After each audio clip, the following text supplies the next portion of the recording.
अल्हम्दुलिल्लाहि रब्बिल आलमीन वस्सलातु वस्सलामु अला सय्यिदिल मुरसलीन अम्मा बअद फ़अऊज़ु बिल्लाहि मिनश शैतानिर रजीम बिस्मिल्लाहिर रहमानिर रहीम। आइए आज सबक नंबर 2 लेसन नंबर 2 हुर्फ़ मुरक्कबात पढ़ते हैं। इसके चंद कवाइद हैं, आइए उसको समझ लेते हैं। दो या इससे जायद हुर्फ मिलकर एक मुरक्कब बनता है। दो हुर्फ होंगे या इससे ज़्यादा होंगे, 3 4, तो उसका एक मुरक्कब बनेगा। ठीक है, मुरक्कब हुर्फ को हुर्फ मुफरद की तरह अलग अलग पढ़ेंगे। जैसे हमने मुफरद हुर्फ पढ़े हैं अलिफ बा ता, ठीक है, इसी तरह हमने इनको अलग अलग पढ़ना है, अगरचे 3 हुर्फ हैं, 2 हुर्फ हैं या 1 हुर्फ है।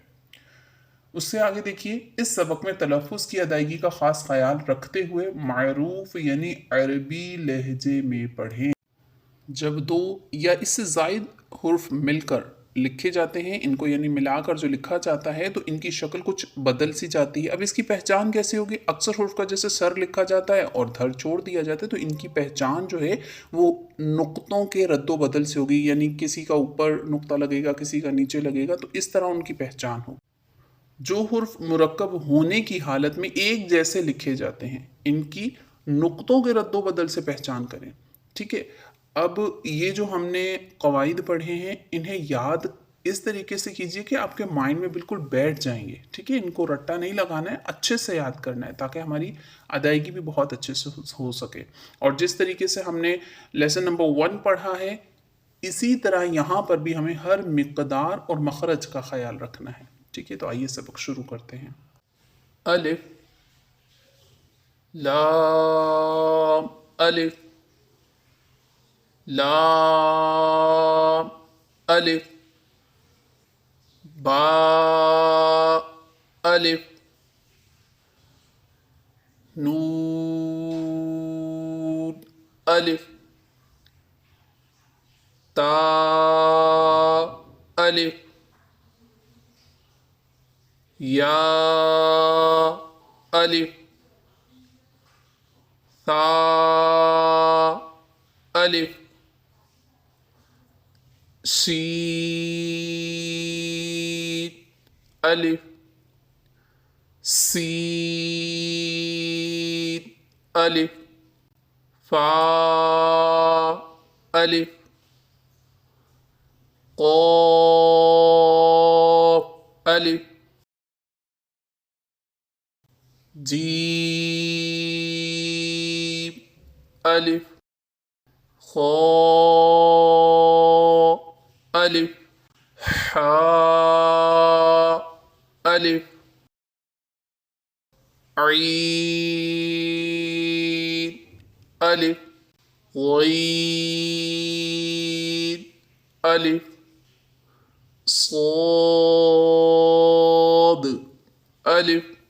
अल्हम्दुलिल्लाह अज़्ज़ा वजल, आज का सबक कंप्लीट हुआ। अब आपने देखा होगा कि हमने जिस तरीके से वहाँ पर अल्फाजों को दराज किया, मद्दात का ख्याल रखा, इसी तरीके से हमने यहाँ पर भी उनका ख्याल रखा। तो इसी तरह हमें तमाम अपने असबाक में इस बात का ख्याल रखना है।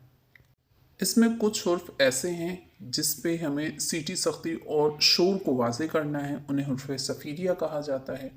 कुछ ऐसे हैं कि उनकी आवाज़ नाक में नहीं जानी चाहिए, इनको क्या कहते हैं? तो आइए इसके लिए हम आज से इंशाअल्लाह अज़्ज़ा वजल कुछ न कुछ मखरज भी याद करते हैं। अब ये मखरज क्या है, क्यों पढ़ने ज़रूरी हैं, आज की क्लास में हम ये सब सीखेंगे।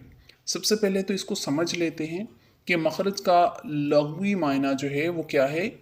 इसके मायने हैं निकलने की जगह, और इस्तिलाही तजवीद में जिस जगह से हुर्फ अदा होता है उसे मखरज कहते हैं। मखारज की तादाद जो है इसके बारे में है कि आइमा इकराम का कि मुख्तलिफ इसके अक़वाल मिलते हैं कि हज़रत इमाम खलील बिन अहमद फ़राहदी रहमतुल्लाहि ताला अलैह और अक्सर आइमा इकराम के नज़दीक मखारिज की तादाद 17 है।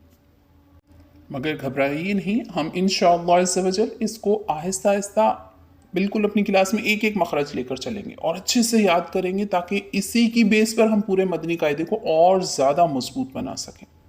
ठीक है, सबसे पहले है हुर्फ हल्की, ये मखरज का नाम होता है। और ये कौन से हुर्फ हैं? حمزہ ہا، عین ہا، غین خا. لیکن جو آج ہم سیکھیں گے وہ صرف حمزہ اور ہا ہے.